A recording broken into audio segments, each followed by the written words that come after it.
Crew Pros, your single source for high-quality, affordable home services. If you are remodeling, repairing, or replacing, Crew Pros are the professionals that can do the job no matter the size. If you are thinking of remodeling your kitchen or bath, needing a new HVAC system, plumbing repairs, flooring, or a complete roof replacement, call Crew Pros. Crew Pros, proud sponsor of the Grizz 901 podcast. Memphis. Nothing but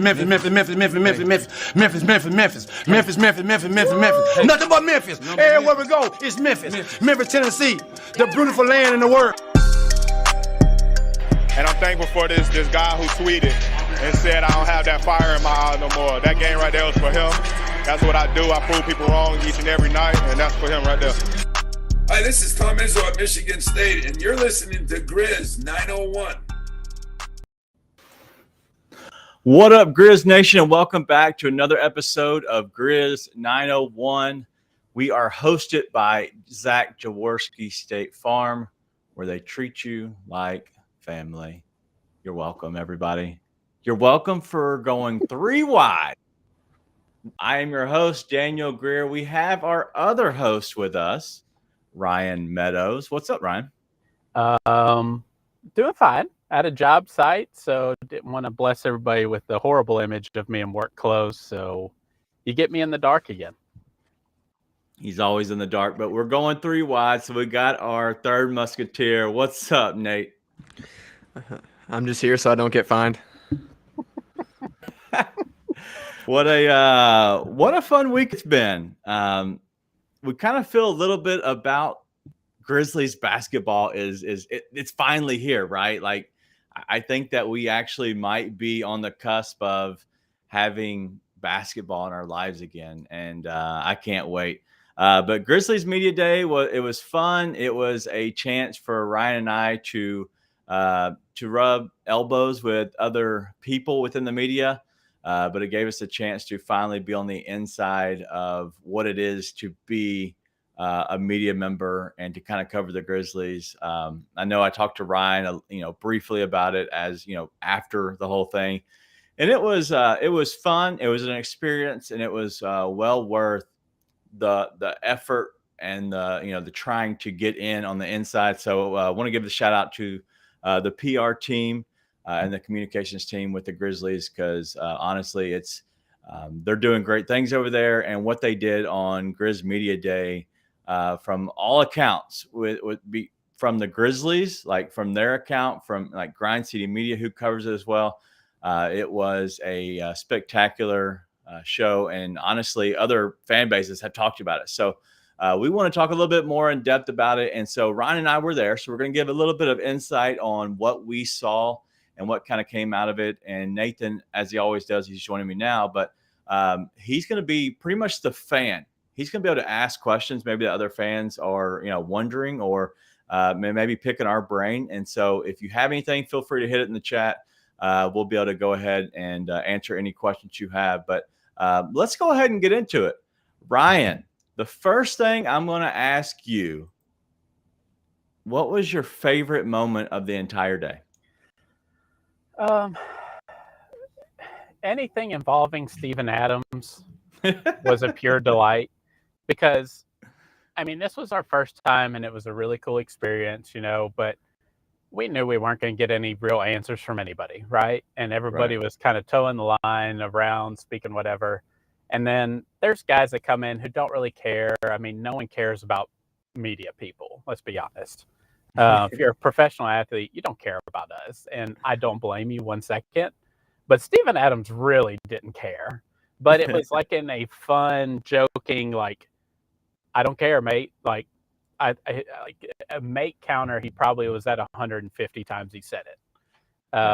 But he was just loose, free, like, ask whatever you want on him. He doesn't care.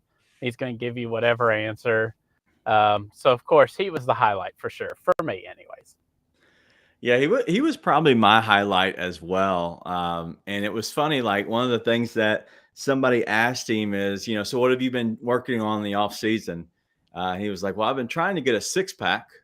And it didn't happen, mate. just that little thing that he shared was very funny. because I think that we all take it a little too serious at times, and oftentimes in the media room, it was a little too serious, and the questions really weren't that hard hitting. Let's just be honest.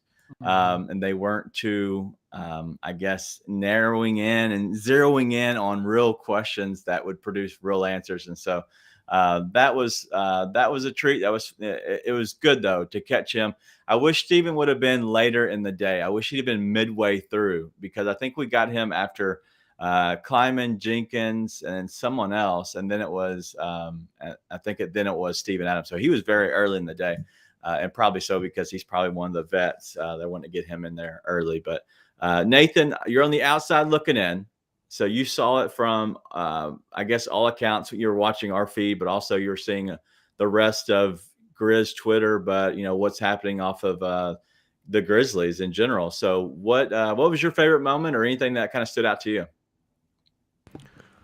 I mean, it's always Steven Adams, but that's because he's just such a perfect fit for this team and this city. I love that when he was talking about shooting threes, he was like, yeah, I wouldn't say expect it, but go ahead and cheer for me when I do it, when it goes in. Like, that cracks me up, man. And I think I was more so wanting to see a lot of stuff around the injuries and roles for this team that still seemed really undefined. And yeah. I think that there was a lot that was going on that just gave me more questions than answers. I feel like you had to be in the room to get any kind of vibe check type of thing. So I'll let you guys sort of expound upon what you actually saw in there and let you answer some of my questions naturally, because I've got a bunch here of what certain tones were of fitness levels for guys was a big thing I was curious about, like anyone bigger, smaller, in a good way or a bad way, and certain stuff around that. But I'll sort of let you guys hit on it and sit here and continue to contribute nothing. Yeah, so let's actually go that route. And I know we didn't plan on that, but I know if you have questions, I think that's important because, you're a fan just like we are, in all honesty. But we were there. And so I know you're probably asking a lot of the questions that fans have. So why don't we go that direction? Because there's no real way of doing this besides, hey, let's go one by one on the players. And that just sounds boring, right? And I don't want to do that. I don't want to be here all day talking about Santi Aldama all the way down to, Killian Tilly area. So let's go ahead and answer some of the questions. And then, Ryan and I will definitely get in anything we know we don't get to. So what questions you have? Well, since you already brought it up, there seemed to be a lot of Santi hype going around. In all seriousness, that seemed to be a real topic of conversation within people that were in the press room. Is that something that seemed like, hey, he's going to have a real role this year? Like, it wasn't just a summer league flash in the pan. They expect him to contribute, or do you think that's just some talk, some preseason hype stuff? I think it's real. Ryan, I'll let you express on it. Go ahead. I think it's talk because, I mean, you pay attention to media days for all the other teams. Everyone always talks about a player like that. Like the Thunder are hyping up Trey Man's summer. Like, come on. I certainly don't buy into anything like that. I mean, he was mentioned by almost everybody. Like it was a PR stunt. I mean, Taylor Jenkins mentioned him. Kleiman mentioned him. Bain mentioned him. Adams mentioned him. Dylan mentioned him. Man, the summer, I just don't buy into that stuff. And everybody's like, oh, he got bigger, more muscle. I certainly didn't see that from him, being whatever it was, 50 to 100 feet away from him. I didn't certainly see him got exponentially bigger where all of a sudden he's going to be able to play more defensively, because when he did his interview, that was mainly the thing he talked about, right? Like he wanted to get bigger and stronger so he could hold up defensively against bigger players and just be more consistent from three. I didn't really notice a sizable difference with him. I don't buy it, but that doesn't mean he's not going to have moments this year. Because everybody in the media room, everyone kept asking, well, who's going to play the four without Triple J there? And I just think it's coach and player speak to just throw a bunch of guys' names out there. I think they have an idea of what they're going to do already, but you're just not going to get concrete answers like that. And I think I knew that going into it, that you probably weren't going to. I guess I didn't understand the full extent of how little you were going to get out of coaches and players when you asked about that kind of stuff. So I don't buy into it at all. But not to say that he's not going to have a moment or two. I don't expect him to all of a sudden be a 15 to 20-minute rotation player. I don't see that. Yeah. So, one, there was really just one person that was asking that question. Let's just be honest. We won't name names that were asking, I think, to every person. So I'm not sure why, but every person got asked the same question, whatever reason. Second of all, Ryan, do you remember who asked the hard hitting question of exactly what did you work on in the off season to develop your game? What aspect of your game did you work on the most? Who asked that question? I believe it was a guy who does betting picks as well. His name's Danny G, and he's really bad at those picks. Oh, that's awkward. That's awkward. Well, Danny G is no longer with us. Unfortunately, he got kicked out by, we'll just say the higher ups. He was asked to not come back. So it's just me. It's my real name. It's my government name. But yeah, I asked the question because I felt like nobody else was asking the question of exactly what aspect of your game were you working on? Like, what is it? Because you have, like, to me as a player, a former player of any kind of small level, like there's things that you work on, whether it's, relationship or whether it's your work life or whether it's actually, sports. You have a focus in mind. What's one or two things that I'm going to work on? So I asked that question, and mainly it was all about, his, getting bigger so he could be better defensively. And mainly he talked about blocking shots and being good at the rim, which was, kind of important to see, especially, we have somebody that's not going to be there, that's going to be protecting at the rim. So that was different. And then also hitting shots. And that's what he said that him and Zaire worked on really a lot when he was out in Spain, was working on those shots. So that's all we have on Santi, honestly.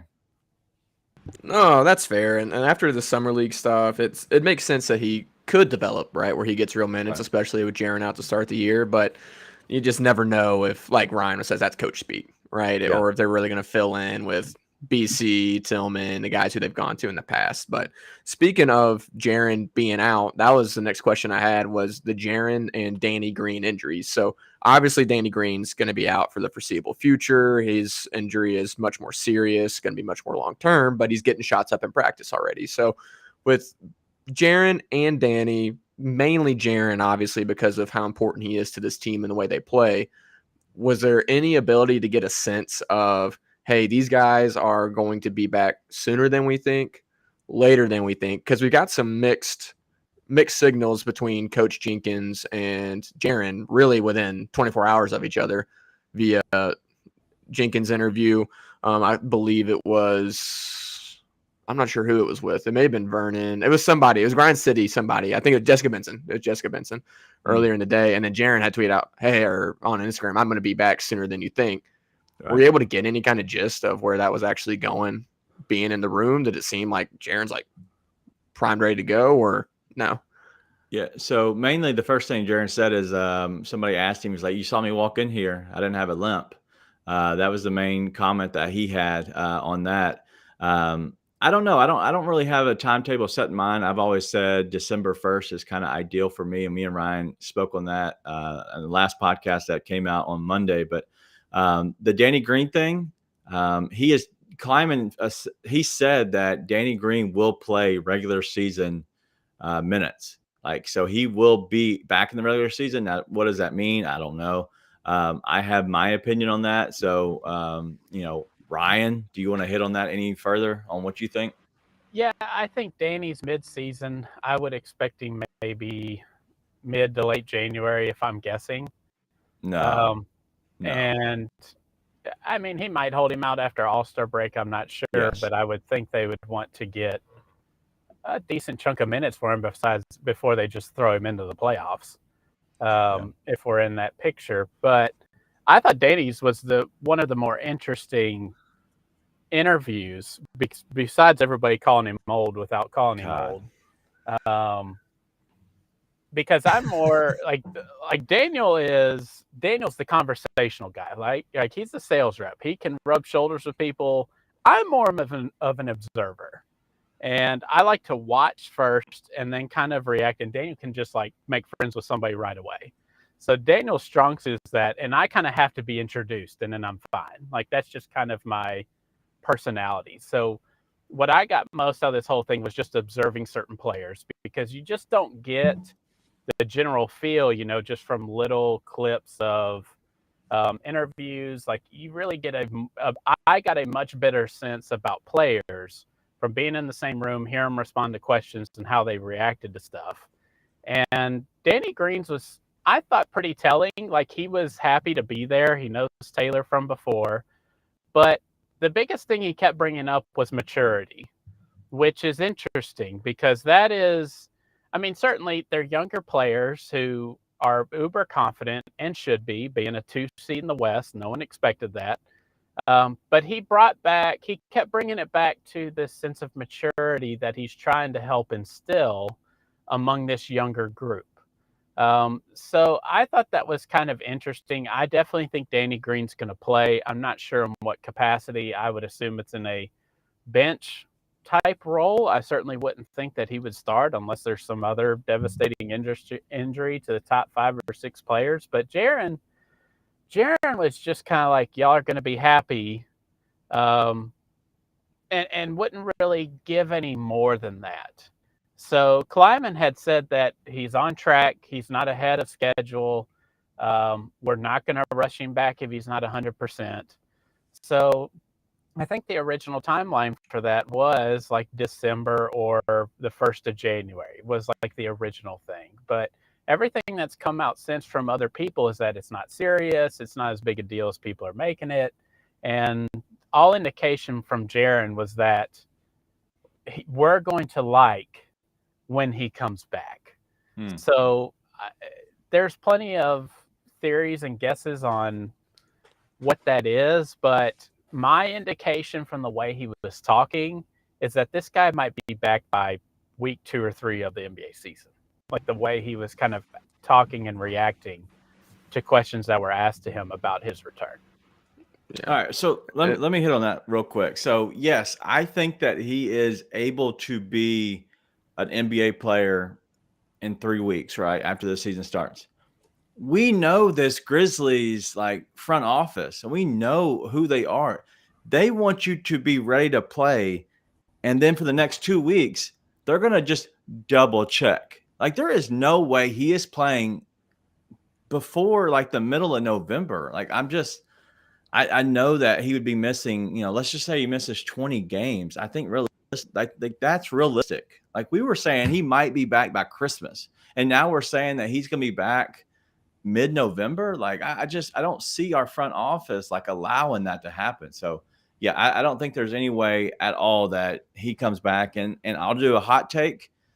I don't think Danny Green plays any kind of important minutes, big minutes for the Grizzlies ever. I think he's a 15-minute guy when he plays. I don't think he's ever going to do anything other than go in, try to hit some shots. He'll be playing less minutes than John Conchar. I could see that being the case, but I think it'd be awesome for them if they could get Danny Green playing. He's not good. We saw him in Philly. He was not good. He was not good. He's not good. If he's not good, then he won't play like you're saying. But that's what I'm saying. If he could get any semblance of what he was, like just being able to hit shots consistently, knock down shots consistently, play some defense, just a little bit of it, that's good for this Memphis team to have a guy that's a veteran like that on the floor. Now, if he's not able to, then he's not able to. Then he's not going to be good and he won't play. But would it be ideal for the Grizzlies if they could get some form of that, even if it's just the 40% three-point shooter, the 39% three-point shooter? That's good for this team. But he's 35 coming off of a very big injury, especially that age. Like Jamal Murray literally didn't play a full season with the same injury. Just saying. Yeah, no one's disagreeing with you, but I'm Yeah. saying if they could. Yes, you are. I can see it in your eyes. No, I'm disagreeing with your pessimism, which is why I have to be here for the personality flair for the dramatic that we talked about beforehand. Yes, of course it's a long shot that he would be able to play this season. I'm not saying that. I'm on the record. I have tweets out there talking about how washed he was last year. I'm not arguing with that. So then why are you being the Because if he optimist? because he's not, still like, shot. he's washed. Let me look at this. He still shot 39% from three last year. Hold on. I don't think he shot that well, but I do think he is kind of primed to be the DeAnthony Melton type role. Like, he's not going to be the running gun, version. 38% on the dot. That's he can surprising. play 15 minutes. Cool. He And won't knock down contribute. 4 threes. Sure, that's great. I'll take that out of Danny Green. As long as he is not a turnstile on defense, that's fine. And I think he's okay in that role. But I don't want people to get too crazy. Like, I like Danny Green. I like him as a shooter only, 3-and-D guy, right? But 15 minutes is his role. He's never going to contribute in a major way. He might hit a big shot, maybe 2 throughout the year, and that is it. Yes. Yeah. We are on the same page. I'm not wanting him to sit there and be a 20, 25 minute per night player, but wanting him to get in and get minutes. Because when you say he's not going to play any important minutes, I see Danny Green be able to come in the playoffs, play 15 minutes, knock down threes for a team that can use the 3-point shooting as important minutes. And I think he can do that. And I think getting him in the regular season beforehand helps that cause. So do I think he's going to be back in January? No. But do I think they try and work him in after the All-Star break to get some of that going? Yeah, because that is helpful to this team. Now, I'm not saying he's going to play more than John Conchar. I don't believe that. He won't be. I don't think he'll have the knees to do it. I don't. But is he going to be able to play important minutes? Yeah, I think he could play important minutes for this team come playoffs. So, yes. Yes. No. I don't agree, but let's move on. Hey, and we did have DC ask, is this the second time he's blown out his knee? I don't know. I want to say they were different knees, but I don't remember. I don't know that answer, so I don't just want to answer your question, DC, but I actually do not know that. All right, let's move on to Nate's next question. Nate's next nugget. No, this is a genuinely good question. BC and Dylan Brooks. Listen, they're all good questions, but I have to convince Daniel that I actually contribute something here, even though I freaking held down the fort for months. Lost sleep. My wife almost left. It was terrible. She didn't almost leave. We were good. But with BC and Dylan Brooks, so there's been a lot of question marks around both those guys. And the vibe I got from DC, we're going to come back to, I'm going to look it up here in a second. From Dylan was he knew that he sucked, but he didn't seem like he was about to adopt the role that we were hoping, that I was hoping at least he was going to adopt in the offseason. And then with Brandon Clark, the talk around the extension seemed like the extension was going to get done. But there's a weird comment where he's like, I don't know what to say in these discussions. I can't remember exactly what you put out there. He pretty much, like, he was being asked the question of, so, where are you at on this extension and signing it? And he was like, honestly, I don't know what I can say and what I can't say to not get in trouble. Gotcha. So he just tried not to say anything. And so, yeah, he was being very, very careful. And my understanding, to answer that question first, and I'll let Ryan hit on Dylan Brooks, but Brandon Clark, he looked normal. We got absolutely zero out of him other than the contract situation. And my opinion, I think the contract is signed this week. I think by the next time we do a podcast on Monday, I think we'll have a Brandon Clark extension done. Yeah, Ryan? I agree with that. I certainly believe that they're not close, or if not, have already signed it and waiting to announce it. Because he said he's very happy to be here, all that kind of stuff. So kind of read through the lines a little bit. And I certainly expect Brandon Clark to be back on a long-term extension. Dylan, on the other hand, the questions that were asked to Dylan didn't really. I mean, he was asked about, how he felt being involved in trade rumors all the time, and that he said that just means he's a hot commodity. And I'm not really sure if that really is the right connection to what he's saying for that. Yeah. But it was funny. It was a good response, right? But there was certainly no indication from me or from anything he said where anything's going to change for him in his role. I certainly don't expect him to take a back seat to what he has been doing in the past for the Grizzlies. Now, he was also not really asked that question about would he be open to playing a lesser role. He was more asked about playing the 4 if, they need him to play that in more small ball lineups. And he said, of course, he just wants to play after missing pretty much the entire season last year.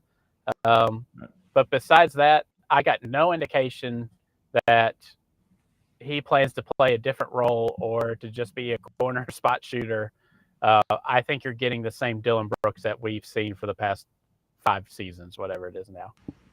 Yeah, I agree. I don't think anything is changing, especially since Jaren's out. Like, they're going to want offense from somewhere, and it's only going to be the same old Dylan, in my opinion. Fun stuff. That's what we're all looking forward to. DC, I'm having trouble finding the past knee injury, so I'm still looking for it, but I haven't given up on you. It's got to be with the Lakers, right? That's when he heard it before. Was it the Lakers? I don't remember. I have no idea. I'll look it up on Basketball Reference here in a minute and see which season was short. With the rookies, did anything stand out with you guys on the conversation with the rookies? As more so along the lines of, does anyone seem more ready or more involved and engaged, as in they are sort of talking like they're going to have more of a role this year? The coaches have been working with them more, or is it sort of same thing? Rookies come in, do a first presser, you don't get much information, and move along. Yeah, I think that it was telling with Kleiman probably the most when he was talking about the using the G League more to our advantage this season, because the G League has ever since it kind of became down the street in South Haven, there's been COVID for the most part has been the biggest issue, and they're now looking to use that to their advantage. And what does that mean? Who knows? We know that you can't play more than half a season up there with the main team. But I do know that they're not going to have some of these guys play, if any, play that many games on this team. So I think you're going to see Jake and Roddy be on the main squad for the most part all year long. I don't see them going down and playing with the hustle unless they haven't played in 3 weeks and they really just want to go get them a game in. I don't even know what that would entail. But I do think Vince Williams will be down there all year long. He definitely looks young, very young. He probably looked the youngest out of all of them. And I don't know if that was to you, Ryan, as well. That's one of your guys. But I know Kennedy Chandler expects to be down there. And with the contract guarantee, I think this is an easier way of doing it. You're putting Kennedy Chandler down there saying, hey, you're going to be down there 95% of the time. We'll bring you up different games where you can sit on the bench when we have a spot. But for the most part, his contract is guaranteed. He's down there looking to develop and get better. And so I think that's pretty much telling. And then Junior, they always made a case to say we have 5 rookies this year. People kept saying the 4 rookies we drafted. And he's like, no, we got 5 rookies because Junior was, he's one of their rookies. And I think he's probably more important than Chandler and Vince Williams 100%. I'd almost say he's just as important as probably Roddy is after seeing Roddy in person. What say you, Ryan? Yeah, I think 4 out of 5 will be mostly hustle players this year. And I think David Roddy is kind of like break glass in case of emergency type rotation player for the Grizzlies. I think Jake LaRavia is a real dude. And I don't certainly expect him to, play heavy minutes to start, but I certainly could see him being a larger rotational player by the end of the year. I just think the guy's a player. And that was one of the biggest things I got out of the press conference was just his general confidence. Like the dude, I asked him a question, and I don't know if he got pissed off at me about it, but I basically asked him, Grizzlies ask you position 2 through 4, small ball, where you're willing to play. And he's like, I'll play, I don't care. And he said, I can ball. Like, I can play. And I was like, yeah, you know what? I believe that. And certainly we saw it in the first game of Summer League, and he's kind of explained what happened after that. I think that's a Grizzlies thing, 100%. Like, I love conspiracy theories. I did a crazy one over the summer. Jake showed out in that first game in Utah, and then I think the Grizzlies staff and execs and then told him to stop. Like relax, because he's mentioned in other interviews he turned from go get mine, you saw what I can do, to I'm trying to see what I'm pretty sure he said, quote unquote, I wanted to see what other Grizzlies, like I wanted to get other guys involved to see what they had. So to me, that's just a coaching staff thing. Like, bro, we know what you can do. Don't go out and hurt yourself. Get everybody else involved. And that's why he wasn't super aggressive the remaining of Summer League to me, and was more passive and passing. But I think the dude can play. And I thought that from the beginning, thought that in Summer League after game 1, and I think they put him on the shelf. Don't get injured, but you got to be there kind of thing, I think he's a real guy, and I don't know how much that means for this year, but I think they found a real future strong rotational piece like Zaire. Wow. Sweet. I love hearing that. Last thing I've got, and neither one is super serious. Did you confirm with David Roddy that he recognizes us as the official David Roddy fan club? Like I hoped you would, and Loki expected you would, even though I never asked. I just assumed you would ask. And 2, what was each of your favorite question asked today? Whether it was just a great question, not by Danny G, or if it was just a funny question. Because I've heard that someone on this podcast may have asked a pretty good question as well. So those are my 2 things to wrap it up before I let you guys take it over. Yes. So David Roddy Fan Club, we did not ask. And the funny thing is about the way the press conference went is early on, Kleiman gave us 15 minutes, Jenkins 15 minutes. I want to say everybody else was early on. It was a good 10 minutes, a solid 10 minutes. And sometimes probably a player went 15 minutes. But after the first 4 or 5, it was literally like as long as a car wash. Like you go into the car wash and you're sitting there and you're getting your wheels shined, and there's going to be the extra wax that comes on you. And then it says, you go ahead and wait, ease out. That's literally what was happening. One player comes in, they're gone in maybe 5 minutes. And so you got to think there's not many questions to be had. And then, there's always that, that one guy that asks that same question every time. There's a guy near us that asked the question to every single player, and he was mainly the first guy, and he asked some of the dumbest questions I've ever heard in my life. So yeah, there weren't many times to be able to ask questions to everybody, and the questions that were asked were so dumb that I was trying to figure out how to tweet what they were talking about out. And so I had to delete most of probably my life during that time in there, but half the time I was deleting the text. So yes, so that was my time in there, and we did not have a chance to ask the David Roddy Fan Club question. But Brian, I'll let you go. Your favorite question of the day, and then don't share your first one because I think your first one's the funniest one. So any of your questions that were your favorite? Well, if the first one's about me, then yes, it's funny. But no, my favorite question of the day was when Junior was on the podium. And I mean, the poor guy got fat shamed to death. Oh my God. I mean, he literally was asking a question if anybody in high school had told him to not eat as much. Like, that was a question that was asked to this man. That's a real question someone asked That's a him? real question. And I mean, I'm pulling it that up. might not be word for word, but I'm pretty sure it's about just like that. Like, did anybody ever tell you to not eat as much? Like, Good God. like someone literally asked him, what age did he start to get the pounds? It's like, what does this matter? So That's that an was absurd question. that was the funniest question to me. Yeah, that was probably my funniest thing because I was trying not to die laughing at it. All right, so I have the clip. I'm gonna try to play it. Motion to me if you can't hear it, but I'm gonna go ahead and turn my stuff up, and I'm gonna shove this into my mic. We should be able to hear it. But this is Jarvis Greer asking the question to Junior. Right here.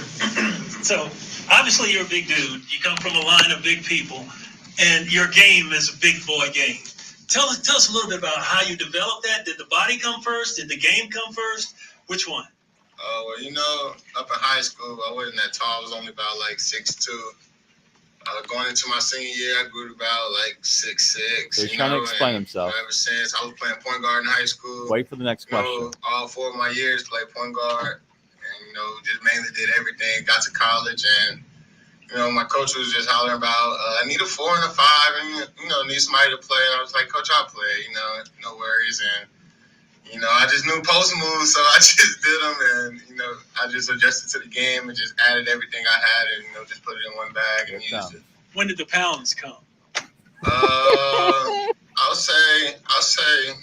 He's got one more. Don't worry. Like senior year of high school, I was a lot more comfortable before I got to college, and I was just eating, and I maintained it, going out through college, and where I'm at now. So I feel great, and just energized and ready to play. Did anybody tell you not to eat? You're too big. That's enough. We don't need any more. No, I didn't really focus on what like other people had to say, because once I got on the court, I was gonna give you the business either way. That really didn't matter. So, dude, that is just so incredibly funny, to the fact that he asked the question, did anybody ever tell you not to eat? Like, Hey, great answers though. Great answers though. Oh, this didn't happen in the press conference, but my brother was actually working down there doing video stuff, video shorts for the Grizzlies. And what's our language policy on this? No language, or bleep it out? I would just give like maybe effing, like Okay. say that. Family Okay. show. Yeah. So my brother, he was doing a spot with Steven Adams, and the producer made Steven Adams change his shorts because I guess his shorts are too big or something for the shot. So he gave him a different pair of Grizzlies shorts that were too small. And Steven Adams turned to my brother and said, "These are a little small, mate," like his kind of thing. And he's like, "How do I look in them?" And my brother, without skipping a beat, said, "They're a little tight, but you can pull it off." And Steven Adams called it and laughed and turned and said, "You effing wanker." I love it. Yeah. That's golden. Yeah, that was great. There wasn't really anything, like favorite stuff. There was nothing like funny. I really wanted to. I raised my hand to ask Desmond Bain the honey bun question. My question was going to be simply, can you share a little bit of insight on your nickname from college, Honey Bun? And I would literally, I raised my hand to ask it. And that was one of the parts. It was like a 2-hour window where they were coming and going so fast that they kind of shut us off on questions. And so, didn't have a chance to actually ask that question. But I was next. But somebody else was giving the last question, so I wasn't able to do that. But Ryan, so I want you to kind of share your first one. So Ryan this is me and Ryan's first time ever being a part of any media, whatever. I talk in front of people a lot, and so it's not that big a deal for me. It was a big deal, obviously, but it wasn't that big a deal to talk. Even though my first question, I was very much like Ryan. I was very nervous. but it wasn't as bad. I asked the question to which it was about music, and I asked Jaron, so within your music, how important is your music to you personally, but also mentally? And I literally got zero answer out of him because I think he was so confused about the question that it was probably me, and maybe he couldn't hear me because it was my first question and I was probably nervous. No, I was nervous. So who knows? But Ryan, share yours because I think it was very, very funny. And listening to it back, it's not as bad. But it was good. Yeah. So Daniel kind of like with Kleiman, when he came up, he was like, "You gonna ask a question?" I was like, "No, I'm kind of waiting for Taylor." And like I was nervous in there, and I've talked in front of people like basketball coach. I'm better in small group. I'm not a big group person. That's just not my thing. Okay. It takes me a second to kind of get warmed up, and once I'm warmed up, then I'm fine. But so I put my hand up. Let me get a question into Taylor. And as soon as she recognized me and started bringing me the mic, I was done. And I mean, all of a sudden, I went from a normal person sitting in front of the couch watching TV to someone in cardiac arrest.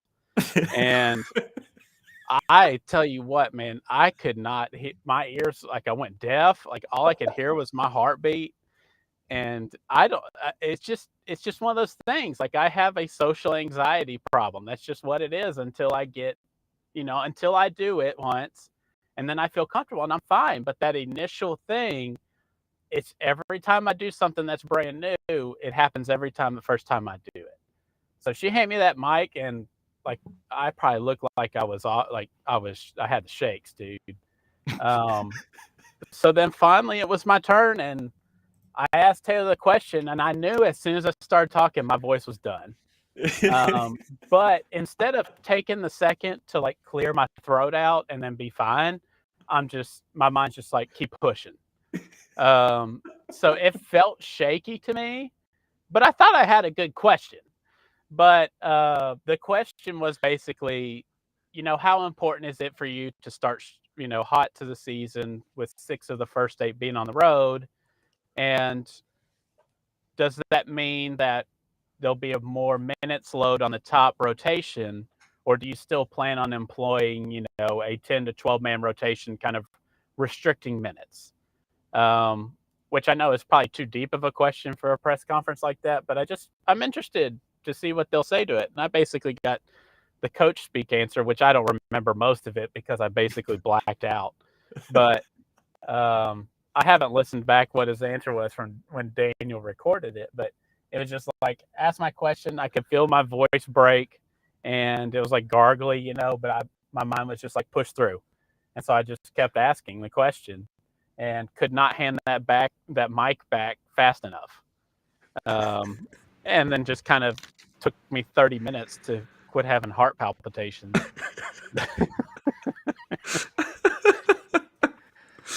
I'm proud of you. But I did it. I'm good. And then when it got to Jake LaRavia and I asked Jake the question, I was fine. But it's always that first one. That's so fair. That's very real. I was thinking about it when you guys went. And I was like, man, I wish I could be there, but also I'm kind of glad I'm not there because I don't know how I would handle that. So that's real. That is a good question, though. If you got it out in real full sentences, that was a good question. It wasn't as bad. I actually let my wife hear it last night, and she goes, "That wasn't as bad as you made it sound." I go, "Yeah, I literally being there next to him, you could hear, and you might not be able to hear across the room, maybe through the mic, but literally sitting next to him, I could hear his voice, not pushing out words at times, but just the pure terror." I've got an event I got to speak at for work next week. We'll see. I'll probably have the same story on after that, so you won't be alone. Yeah, we'll ask you to record it so we can all hear. There always has to be one, so I'm glad to be that one. But I jumped in all 10 toes, so you were all in the deep end, drowning. Love it. We need to be resuscitated. Yeah, it was great. And we got the typical Coach Jenkins' answer. He said a lot to not say anything. So pretty much training camp will figure that out, and they plan on going as normal. So Day that's by his, day is about yeah, all I remember. Yep. that was his answer. All right, so that's pretty much all the Grizz media stuff. If anybody else has questions, feel free to ask in the chat or just kind of reach out to us directly. I think everybody's pretty much covered it. There's nothing that stands out that's just kind of crazy funny. And so I'm going to go into our last thing before we get out of here. We're 45 minutes in, so let's kind of start wrapping it up. You know what? Before that, let me give my Zach Jaworski State Farm spill before we do our last thing. That's probably the best thing to do because they pay. I cashed the check actually today. Forgot that I had it. My wife told me about it this morning, so it cashed. So we can officially call them a partner, right? No, but if you don't have insurance at all, or if you're looking to kind of upgrade any kind of insurance, whether it be, your house, if you're looking for that, if you're looking for personal insurance, you're looking for, car, boat, your jet skis, you need to insure your jet skis. Go check out Zach Jaworski State Farm. They have 2 locations, one in East Memphis, the other one's out in Collierville. A great team there at both locations. The main location they have is the one in East Memphis. That's where they are. Probably that's where their biggest crew is. Their phone number there is 901-459-4227. You can even get a free quote at ZachInsuresMemphis.com. But go check those guys out. They're good. They've been mine for forever. And so they will make sure that they're honest. And that's really all you can get with somebody that's kind of taking your money, right? And you're getting a service. You don't actually know if you're ever going to use it. But, it's one of the rules in life that we have to have insurance on certain stuff. So we got to get you a script. Yeah, go check out Zach Jaworski State Farm. I feel like these are great.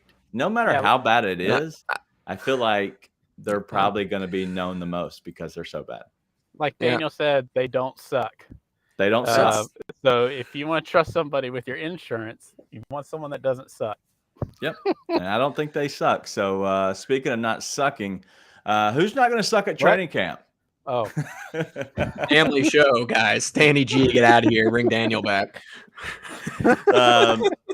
Training camp projections. I'm looking for the guys that aren't going to suck and they're just going to still be on the team.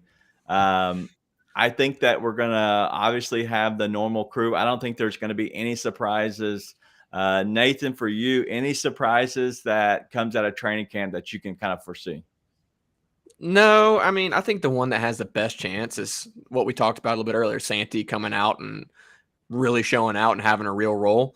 I think that the rookies, as far as playing time, I don't think there'll be any surprises. I think we're all pretty clear. It's probably LaRavia, outside chance of Roddy being able to work his way in there. But I think the biggest surprise would be Santee taking on a major rotation role.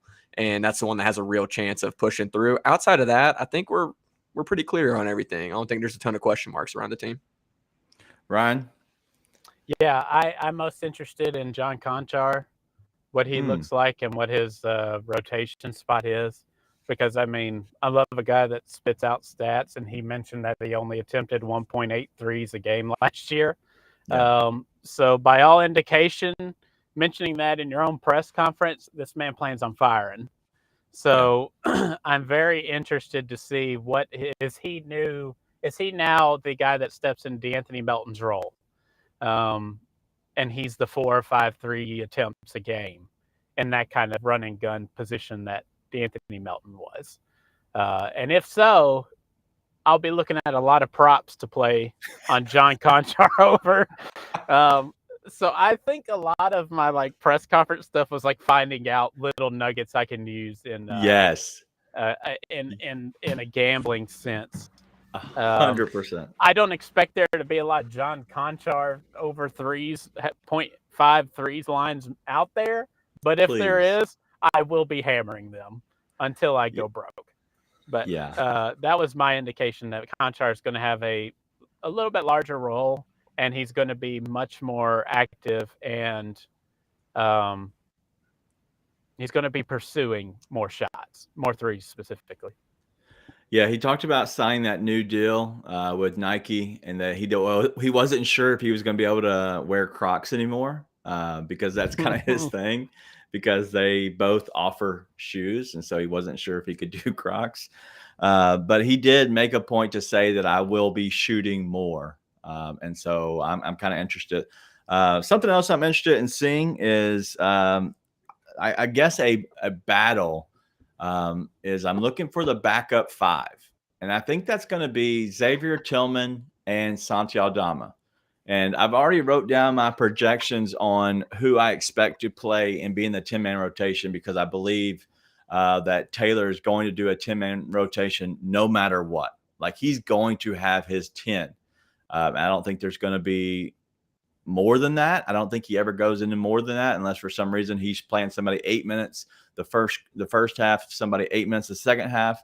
I don't know why you would do that. It doesn't make sense to me. So I would think he's going to go with his full 10-man rotation. He's not going to go less. We do know that, especially how deep this team is. So my next question with this, because that kind of brought up in my mind the Aldama and Xavier Tillman battle, because they're battling to really see who's that 10th spot or who's the backup big behind Steven Adams, because I think Clark is more the 4. So, yes, you can go either way. It doesn't matter. He's one of the bigs if you really want to go, positionless basketball. But let me ask y'all, and we're going to get these 4 out of the way.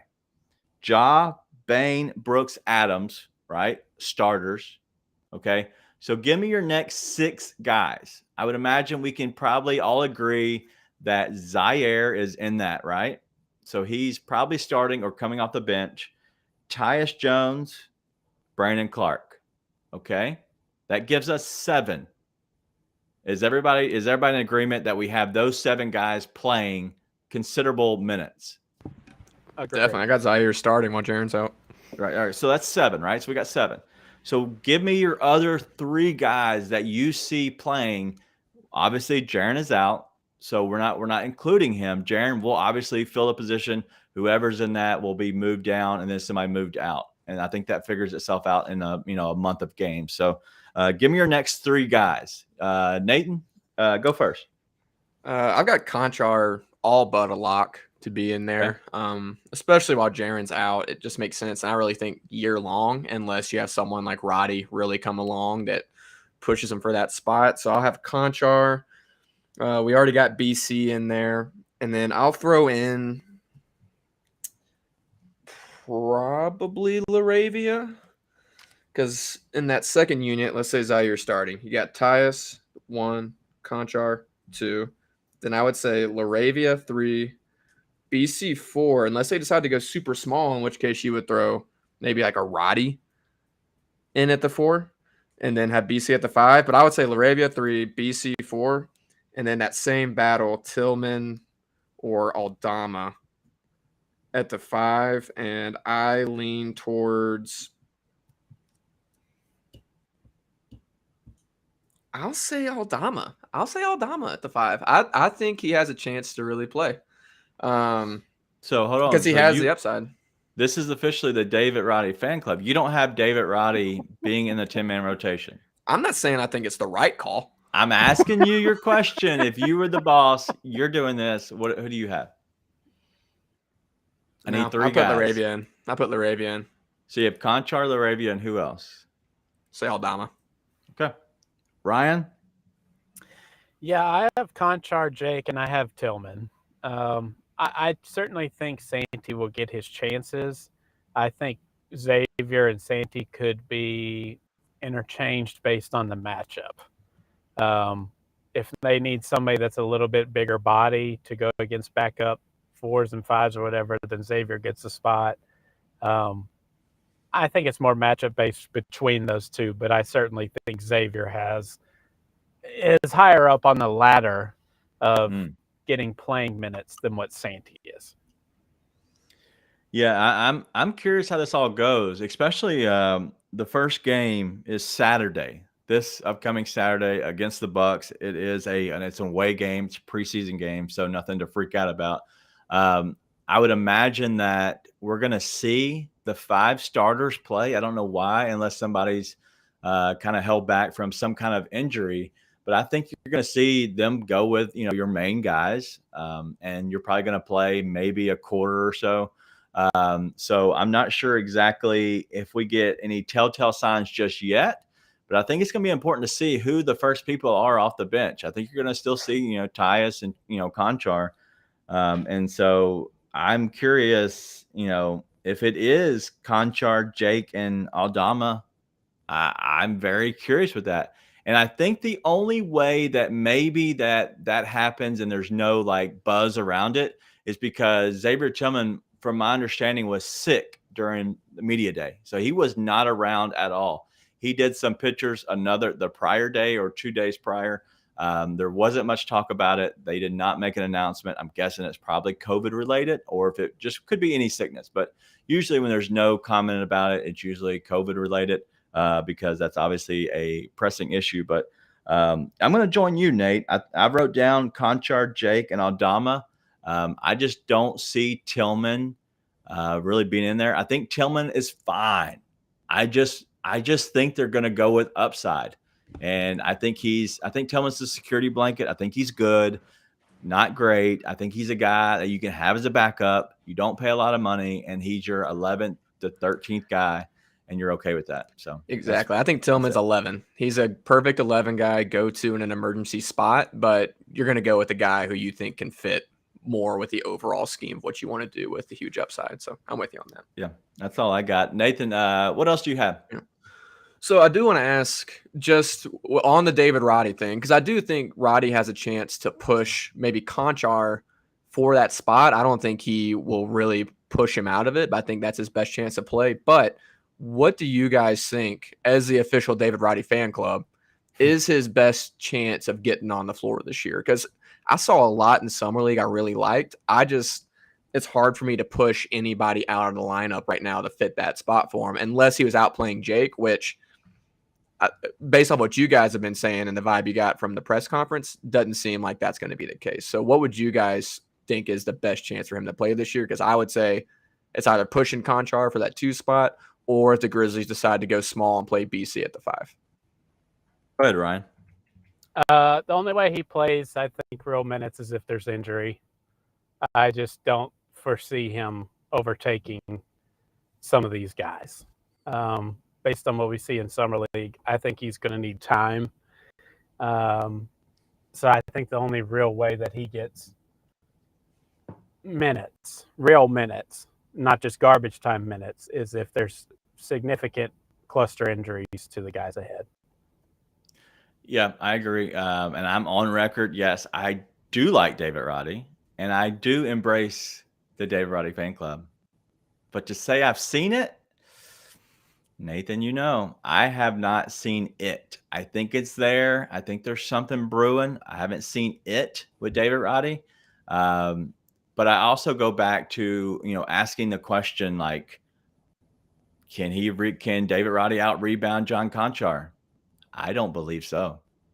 And I know that some people might probably disagree, but John Conchar finds the basketball. And I think he is going to be your new Mr. Do Something, because he's going to have more opportunity. He had 17 rebounds in a game once. Okay, let's just completely clear the air. I think that he will shoot a little bit more. John Conchar will. I think David Roddy's a bigger body, but me and Ryan both, after, just kind of our same sentiment for after seeing David Roddy, is he's really not that big. He's not tall. He really isn't that wide. Like, he's a good sized dude, but man, John just looks so long, and I was very shocked of that. And so I don't know. I'm not looking at their sizes right now, see who's taller or what, but I don't know. I think that is the right spot for him to try to beat out John Conchar, but I don't think there's any way, especially with a new contract with Conchar. Yeah, I think Conchar, I tend to agree. The best spot is if they go small. I think that is the other best chance without an injuries for him to push Conchar. I don't see it happening. The way I like to describe Conchar with relation to Mr. Do Something is you're not going to get all of the Mr. Do Somethings, but you're also not going to get the wait, no, don't do that thing right. that you got with Melton. So I'm excited to see Conchar play a big role this year. I am pretty pumped. Yeah, Conchar is supposed to be Conchar is supposed to be 6'5" and Roddy's 6'6". So whatever that means to you, that's what it is. All right, let's get out of here. We've been in here for a full hour. We all got to go. I'm busy. You're busy. So let's go ahead and get out of here. So make sure you have a chance. Tell your friends about this. Subscribe, rate, review. If you're listening to this podcast, if you're hearing on YouTube, thanks for hanging out. But whatever you do, the most important thing you can do is be nice and tell your friends.